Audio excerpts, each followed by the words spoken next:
دستور حیات اور منشور زندگی بن جاتی ہے۔ لیکن اگر اللہ تبارک و تعالیٰ کسی چیز کا بار بار تذکرہ فرمائے تو معنی یہ ہے کہ اس کی ہمیں بہت ہی زیادہ ضرورت ہے۔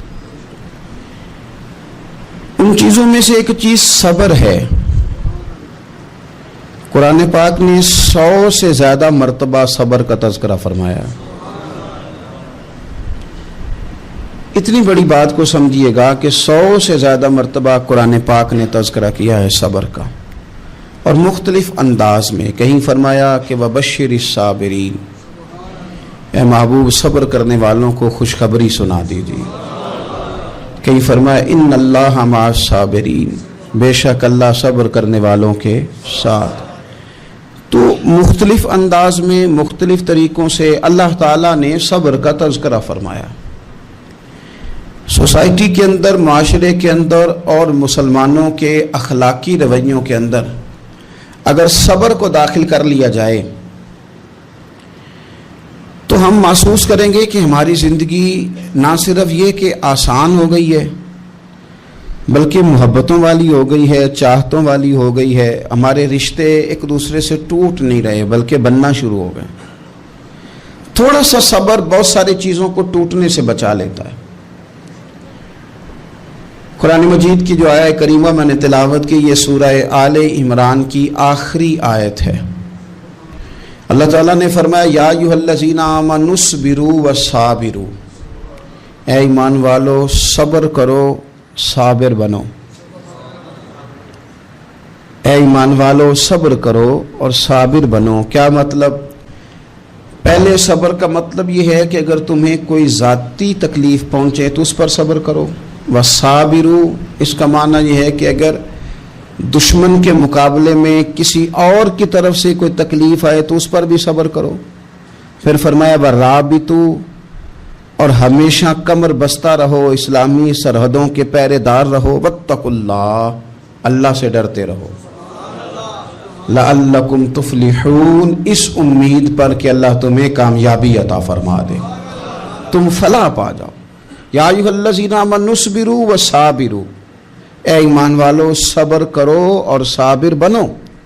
صبر کرو صابر رہو، یعنی جو ذاتی تکلیف آئے اس پر بھی صبر کرو، اور مصابرہ کا معنی سامنے سے آنے والی تکلیف۔ اگر بیماری آ گئی، کوئی پریشانی آ گئی، کہیں کوئی اپنا دنیا سے چلا گیا تو یہ ذاتی تکلیف ہے، اس پر بھی صبر کرنا۔ اور اگر اپنوں نے، بیگانوں نے کوئی تکلیف پہنچا دی، کوئی اذیت دے دی، وہ اذیت کئی صورتوں میں ہو سکتی ہے۔ تانا بھی ایک اذیت ہے، طنز بھی ایک اذیت ہے، کسی شخص کے بارے میں غلط کلمہ کہنا بھی ایک اذیت ہے، اور مقابلے میں کھڑے ہو جانا، لڑائی کرنا، یہ بھی ایک اذیت ہے۔ اس پر بھی صبر کرو۔ ورابطوا، اور اس طرح کرو کہ کمر بستہ رہو، جد و جہد کرتے رہو۔ واتقوا اللہ، اللہ سے ڈرو۔ لعلکم تفلحون، تاکہ تم کامیاب ہو جاؤ۔ صبر جب آپ کرتے ہیں نا اور صبر کا ارادہ کرتے ہیں تو اللہ تعالیٰ صبر کی توفیق بھی عطا فرماتا ہے۔